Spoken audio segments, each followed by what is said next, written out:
Hello dear students, কেমন আছো সবাই? আশা করি সবাই খুব ভালো আছো। পোটেনশিয়াল বুয়েটিয়ান অ্যাডভান্স লেভেল ম্যাথ প্র্যাকটিসের আজকের ক্লাসে তোমাদের স্বাগতম।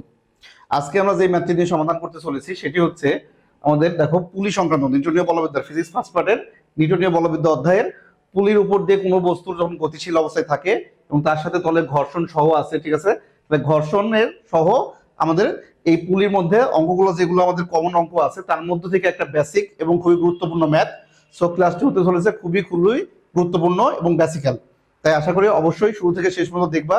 তাহলে এই পুলি থেকে যে কনসেপ্টগুলো তোমাদের আছে সেগুলো তো ক্লিয়ার হবেই এবং সেই সাথে দারুণ একটা ম্যাথ তুমি শিখে ফেলবা, যেটা পরীক্ষায় গিয়ে হুবহু কমন পেয়ে যেতে পারো। ঠিক আছে? সো ক্লাস চলতে চলেছে খুবই গুরুত্বপূর্ণ। তাহলে আসো শুরু করি।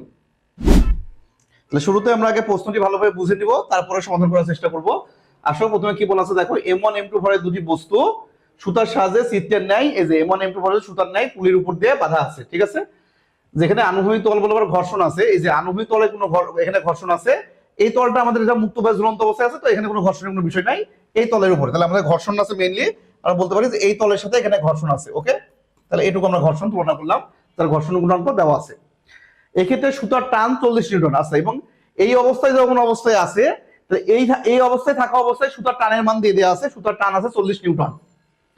M1 ও M2 এর গতি শূন্য করতে হলে, তার মানে এই অবস্থায় বস্তুটা নিচের দিকে গতিশীল আছে, বলা আছে অলরেডি যে সুতার টান দেওয়া আছে এবং বস্তু গতিশীল আছে। আর তার গতিকে যদি আমরা জিরো করতে চাই, এই যে গতি শূন্য, গতিকে যদি শূন্য করতে চাই তাহলে বলছে এই M2 এর উপরে আরো একটা বস্তুকে চাপাইতে হবে, আরেকটা ভর দিয়ে দিতে হবে। ভর বেড়ে গেলে তখন তাদের গতি থেমে যাবে। তাহলে সেই ভরটা বের করতে হবে যে এই M2 বস্তুর উপরে অপর একটা সর্বনিম্ন কি মানের ভর যদি আমরা উপরে যুক্ত করি, বসাই দিই, তাহলে এর সামনে আগাবে না, মানে পুরো সিস্টেমটা দুইটা বস্তু স্থির হয়ে যাবে। ওকে, এখন আমাদের দেখো ভ্যালু কি কি দেওয়া আছে, যে আমাদের M1 এর ভ্যালু কিন্তু বলা আছে 5 কেজি, M2 এর ভ্যালু কিন্তু দেওয়া নাই। তাহলে প্রথম অবস্থায় M2 এর ভ্যালুটা কিন্তু দেওয়া নাই। তাহলে আমাদের এখান থেকে আগে সুতার টান যেহেতু দেওয়া আছে, তাহলে এটা ব্যবহার করে আগে M2 এর ভরটা বের করে নিতে হবে। কারণ M2 এর ভরে যদি না জানি তার উপরে আরো কত ভর চাপাইলে এটা থামবে আমরা বুঝবো কি করে? তাহলে প্রথমে আগে ডাটা মিসিং আছে বলে আমাদের কি আছে, এক্সট্রা ডাটা দেওয়া আছে। তাহলে আমাদের আগে কি করতে হবে, এটা বের করতে হবে। তাহলে M2 এর ভর বের করা প্রথম কাজ, তারপরে আমরা অতিরিক্ত ভর কতটুকু দরকার সেটা বের করব। তাহলে প্রথম অবস্থায় আসি যে এই বস্তুর উপরে, তাহলে আমরা পুলির অঙ্কে কি বলছিলাম, প্রত্যেকটা বস্তুর উপরে কি কি বল কাজ করছে সেটা অ্যাপ্লাই করে নিউটনের দ্বিতীয় সূত্র F=ma অ্যাপ্লাই করব। তাহলে এইখানে কি আছে দেখো, তাহলে এটার উপর নিচের দিকে কি আছে, M1g, এদিকে আছে কি টান T, আর বস্তু নিচের দিকে A ত্বরণ নিয়ে নিচে নামছে। আমরা ধরে নিলাম বস্তু A ত্বরণে নিম্নগামী আছে। এই বস্তুর উপর কি আছে, এদিকে টান আছে T আর এদিকে ত্বরণ আছে A, আর যেহেতু ঘর্ষণ আছে তাহলে এদিকে ঘর্ষণ বল আছে, আমরা ধরে নিলাম Fk। ওকে, আর এর ওজন তো প্রতিক্রিয়া বল দ্বারা নষ্ট হয়ে যাচ্ছে, তাহলে এর ওজনের mg-র কোনো প্রভাব হবে না, তলের উপর রাখা আছে, তাহলে তলের প্রতিক্রিয়া আর mg পরস্পরকে ভ্যানিশ করে দিচ্ছে, ওটা দেখার কোনো দরকার নেই। তাহলে এই প্রথম অবস্থায়, তাহলে প্রথম ক্ষেত্রে এই অবস্থায়, তাহলে প্রথম ক্ষেত্রে যদি আমরা M1 এর জন্য লিখি, তাহলে M1 এর জন্য ইকুয়েশন কি হবে, M1g - T, M1g - T = M1a। যেহেতু বস্তু নিচের দিকে নামছে তাহলে অবশ্যই T এর চাইতে M1g টাই বড়। তাহলে M এর মানও দেওয়া আছে, বা G এর মানও বলা আছে। আচ্ছা, M এর মান 5, G এর মান তাহলে আমরা এখানে বসাই দিই, দিয়ে এখান থেকে আমরা একটা A এর মান হয়তো পেয়ে যাবো। হ্যাঁ, T এর মান দেওয়া আছে, এর মান পেয়ে যাবো। তাহলে M1 × G, তাহলে M1 এর মান কত, 5, আর G এর মান 10, তাহলে 50, আমরা একবার লিখে দিলাম মাইনাস। টানের মান কত দেওয়া আছে, টান বল 40, তাহলে 10 = 5a। ওকে, তাহলে 10, তাহলে এখান থেকে A এর মান 2 মিটার/সেকেন্ড স্কয়ার। তার মানে এই অবস্থায়, প্রাথমিক অবস্থায় এই বস্তুটা কি আছে, 2 মিটার/সেকেন্ড স্কয়ার ত্বরণের নিচে নামছে। আচ্ছা, তাহলে এখান থেকে আমরা কি করতে পারবো, দ্বিতীয় বস্তুর উপর যদি অ্যাপ্লাই করি তাহলে আমরা কিসের মান, M2 এর মানটা পেয়ে যাচ্ছি। তাহলে দ্বিতীয় বস্তুর জন্য, তাহলে এটা হচ্ছে প্রথম বস্তু, ঠিক আছে, এটা হচ্ছে প্রথম বস্তু। তাহলে প্রথম ক্ষেত্রে প্রথম বস্তুর জন্য এটা, আর দ্বিতীয় বস্তুর জন্য দ্বিতীয় বস্তু। তাহলে দ্বিতীয় বস্তুর জন্য কি হবে, শুধুমাত্র টান কাজ করতেছে T, তাহলে T - Fk, T - Fk = M2a। কারণ A তো একই, দুটো যেহেতু একসাথে বাঁধা আছে, একই ত্বরণে নামছে, তাহলে A এর মান জানি, T এর মান জানি, Fk এর মানও আমরা পেয়ে যাবো, সেখান থেকে আমাদের M2 বের করতে হবে। তাহলে আসো যে T এর মান দেওয়া আছে কত, মান বসাই দিই।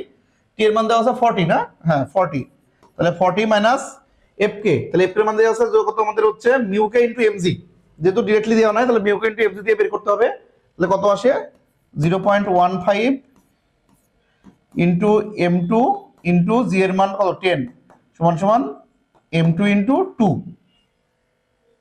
তাহলে এখান থেকে যদি আমরা মানটা বের করতে চাই তাহলে এটা যোগ করলে কত আসে, যে এটা এখান থেকে গুণ করে দিলে 1.5 m2, এটা এসে গেলে তাহলে আসো 40 সমান সমান এটা 1.5 আর 2 যোগ করলে 3.5 m2, তো 3.5 m2, তাহলে m2 এর মান কত আসছে, m2 এর মান 40/3.5। ওকে, তাহলে 40/3.5 করলে এর মানটা আমরা পেয়ে যাচ্ছি। তাহলে এটা ক্যালকুলেশন করে বসাই রাখো, তাহলে মনে করো m2 এর মান পেয়ে গেছি। এরপরের অংশ আমরা কি করতে পারবো, তাহলে বলছে m2 এর উপরে আরেকটা বস্তু চাপাবো। তাহলে আমরা যদি এটা আলাদা একটা চিত্র আঁকা লেখা, আমাদের কাছে জিনিসটা ক্লিয়ার হবে। তাহলে আমরা একটা চিত্র এখানে আঁকাই, মনে করো যে এই ছিল আমাদের পুলি। এখন আমরা m2 বস্তুর উপরে, তাহলে এই ছিল আমাদের m2, তাই তো? তাহলে এটা m2 ছিল, এর উপরে আরেকটা বস্তু রাখবো।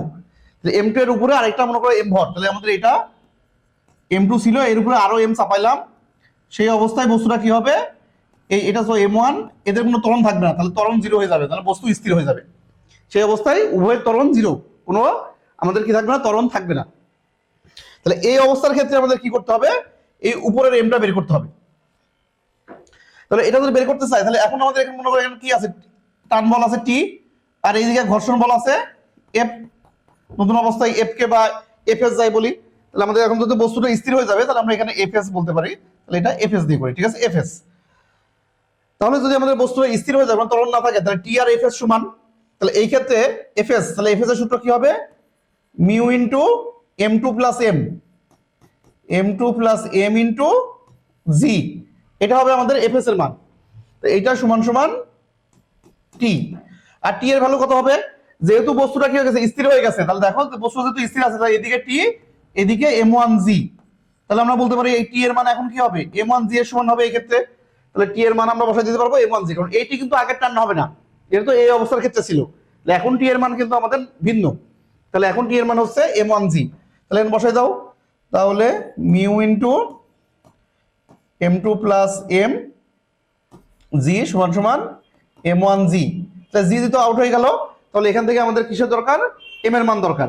তাহলে আমরা যদি এটা বের করি, দেখো ক্যান্সেল হয়ে যাক, তাহলে জি আর জি ক্যান্সেল, তাহলে আমাদের মিউ এর নিচে চলে আসলো, তাহলে m, তাহলে m ইজিক্যাল টু পাচ্ছি m1 by mu minus m2।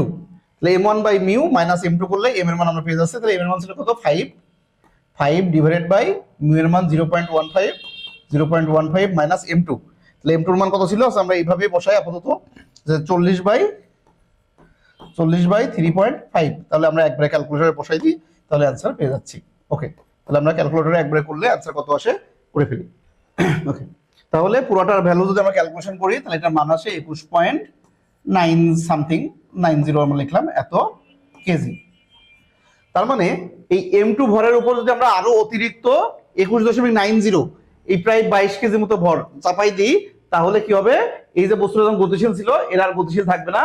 তাহলে এই বস্তুটা এইভাবে ঝুলন্ত অবস্থায় থেকে যাবে এবং এদের গতি স্থির হয়ে যাবে, পরস্পর স্থির হয়ে যাবে। ঠিক আছে, তাহলে যদি আমাদের এমন পুলির অঙ্কে কোনো সময় কোনটা ভর চেঞ্জ হয়, বাড়াই দিই বা কমাই দিই, ওইটার জন্য তুমি অতিরিক্ত আরেকটা চিত্র আঁকাই নিয়ে সেই অনুযায়ী আবার সমাধান করবা, তাহলে অঙ্ক আমাদের কি হয়ে যাবে, একদম সমাধান হয়ে যাবে। আর পুলির অঙ্কের সব জায়গায় তো সূত্র একটাই, সামেশন অফ এফ সমান এম এ। তাই প্রত্যেকটা বস্তুর উপরে কি পরিমাণ বল কাজ করতেছে সেটা তুমি নিয়ে জাস্ট খালি সামেশন অফ এফ সমান এম এ অ্যাপ্লাই করে দিলে কিন্তু হয়ে যাবে। তাহলে অনেকেই পুলির অঙ্কগুলো ভয় পাও, বা অনেকে হয়তো সমাধানই করতে চাও না, কঠিন মনে করে, কিন্তু আসলে কিন্তু কঠিন না। বেসিক তুমি যদি জানো তাহলে একদমই সহজ। তো খালি প্রত্যেকটা বস্তুর জন্য আলাদাভাবে সামেশন অফ এফ সমান এম এ অ্যাপ্লাই করতে হয়। তাহলে আশা করি অঙ্কটি বুঝতে পারছো এবং সবার অঙ্ক ভালো লাগছে, কারণ এটা কিন্তু খুবই গুরুত্বপূর্ণ একটা ম্যাথ। ঠিক আছে, সো সেম টাইপের প্রশ্ন পরীক্ষায় হুবহু আসার মতো প্রশ্ন মনে করি। ঠিক আছে, এই কারণে এগুলো অবশ্যই সমাধান করবা। অঙ্কটা বাসায় নিজে নিজে আরেকবার করবা, ওদের মান চেঞ্জ করে বা অন্যভাবে চেঞ্জ করে দিয়ে, অন্য কোনো ভ্যালু দিয়ে, ঠিক আছে, দুই একটা ভাবে করে দেখবে। একই অঙ্ক যখন 2-3 ভাবে করবা, তখন ওই কনসেপ্টটা তোমার মাথার মধ্যে এমন ভাবে চলে আসবে, তুমি সেটা আনমনেও করে ফেলতে পারবা। তবে পরীক্ষার হলে তোমাকে আর ওটাকে কোনোভাবেই তোমাকে বিভ্রান্ত করতে পারবে না।